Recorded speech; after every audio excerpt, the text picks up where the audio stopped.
You are being played. Do you understand what's happening? You are absolutely being played. Less than a month ago, on Inauguration Day, the World Health Organization, after conferring with the United States CDC, came out with a twofold directive in order to have less false positive tests regarding COVID-19. Throughout 2020, doctors and hospitals and clinics had been encouraged, if not pressured, to make the diagnosis of COVID-19 if we thought it was probable or presumed. We didn't have to have a positive test. And the symptoms were extremely broad-based. Cough, low-grade fever, shortness of breath. We see that a lot with colds, with allergy seasons, certainly with influenza. But that's all we needed to diagnose COVID-19. And that's why you saw influenza numbers plummet in March of 2020.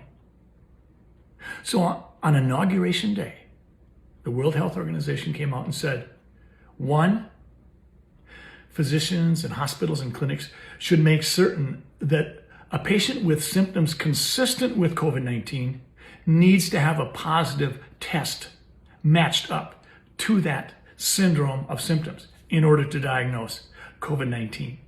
Well, you know what's going to happen. That's going to eliminate a lot of the cases, because no longer is it going to be enough to look at a patient that's got a cough or low-grade fever and say, well, you've got COVID.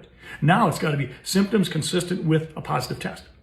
The other thing that the World Health Organization was strongly encouraging was PCR testing should no longer be running at cycle thresholds at 40, 44, 45. It should be reduced into the realm of what we normally would use.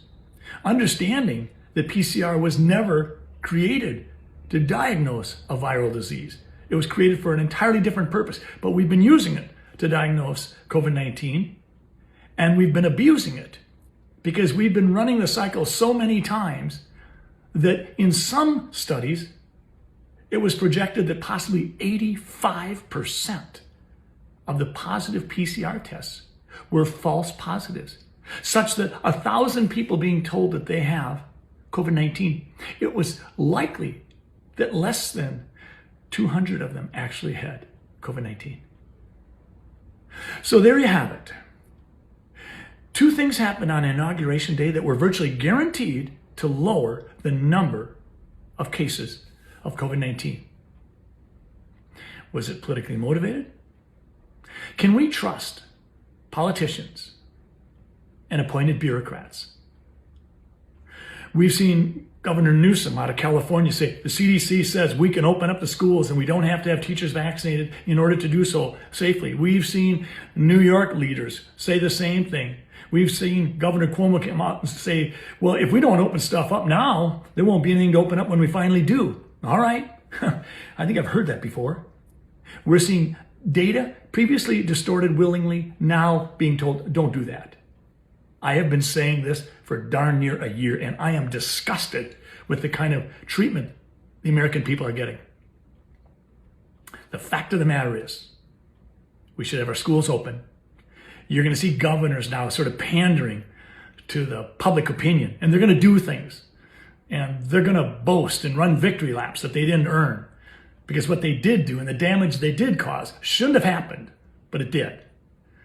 And on Inauguration Day, finally, there were a couple of steps taken to rectify an unbelievably corrupt set of diagnostic criteria by which to make the diagnosis of COVID-19. And another thing, we're seeing a remarkable drop in the percentage of total U.S. deaths caused by cancer and heart disease. I wonder why. Do you think we found the cure to cancer and heart disease? You're being played. Have a good day.